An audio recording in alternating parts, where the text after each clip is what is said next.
This is the Akko V3 cream yellow switches. Akko's new switches coming in with the long pole stems, so how do they sound and feel? Let's find out. But first, a quick message to our channel sponsor PCBWay.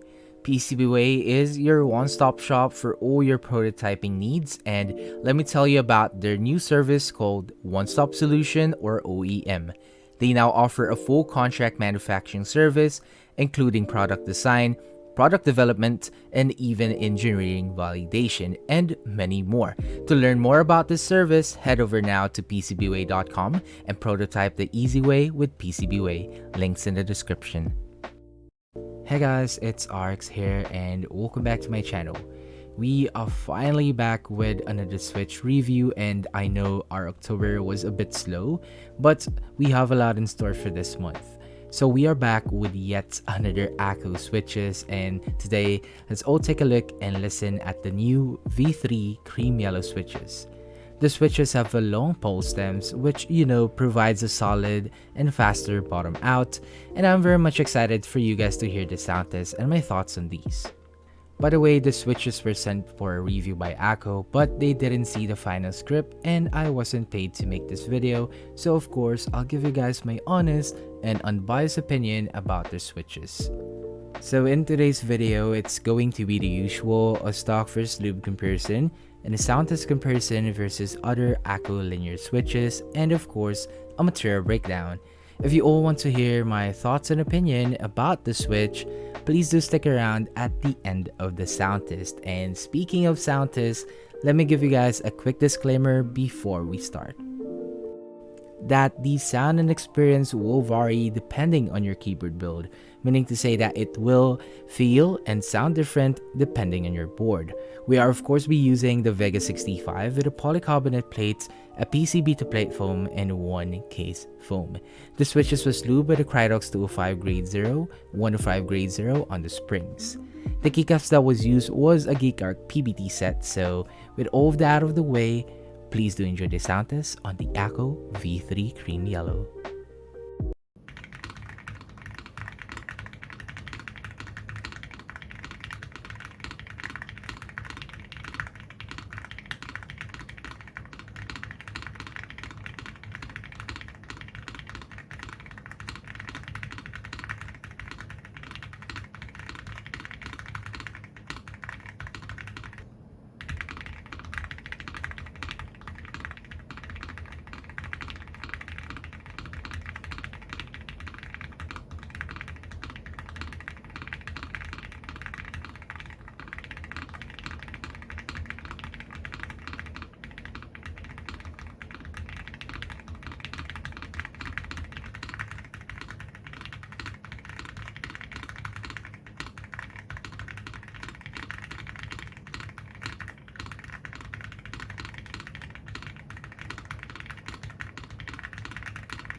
that was a sound test on the V3 cream yellow switches by Akko.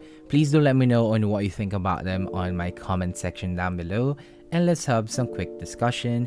As you know, I always try to answer your questions as much as I can. Before we talk about my own thoughts and opinion, you already know what's next. Let's break down the materials that was used on the switch. As you can see, these are still a 3-pin switch and is using a Kale style housing. We have polycarbonates for the top housing, polycarbonates again on the bottom housing,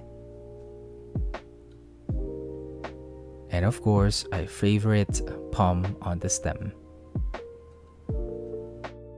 And lastly, the springs with a 50-gram actuation force and a 58-gram bottom out force.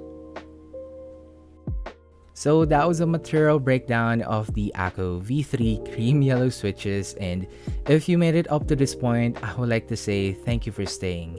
And again, reminding you that the sound and experience will vary depending on your keyboard build, so it will feel and sound different depending on your board. Finally, let's all talk about my thoughts on the feel.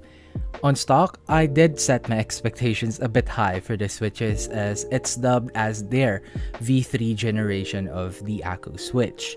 And it didn't disappoint. The switches didn't feel like it was from Akko, and it's actually a compliment.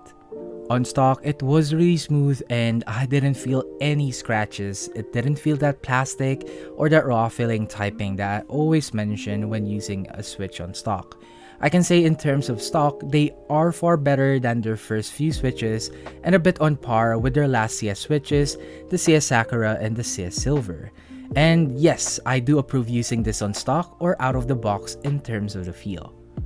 But you know, we always lube our switches, so we lubed mine lightly with a 205 grade 0, and there wasn't any leaf and spring crunch, so I only focused lubing the rails and the stems. Once lubed, of course, it felt smoother, but not really to a night and day difference. It just felt more solid to type on. I also think that the long pole stems really help out on the faster bottom out and giving it a better give when typing. Now, this is where I got happy and excited.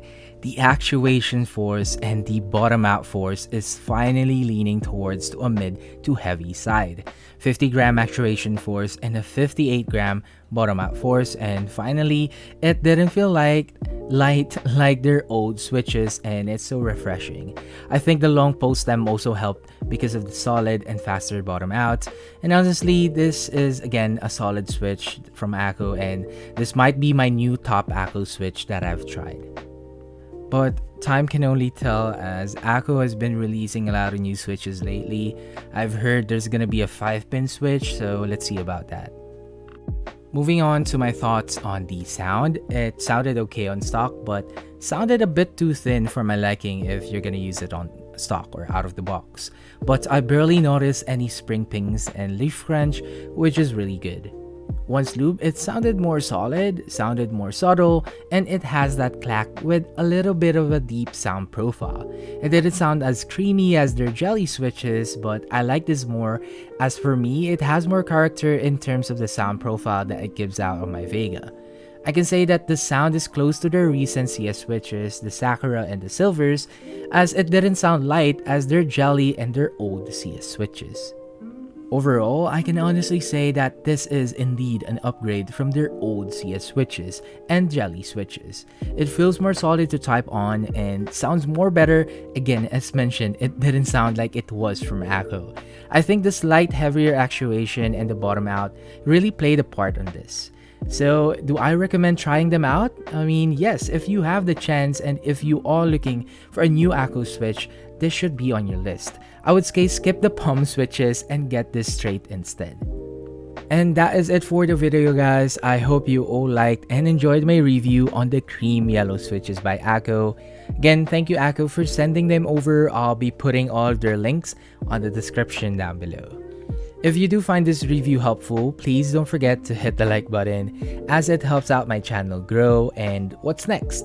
Well, we'll be reviewing the Zoom TKL prototype, so better watch out for that. Again, please don't forget to hit the like button, share if you want, and of course, subscribe for more. And I'll see you guys on the next sound test. Peace.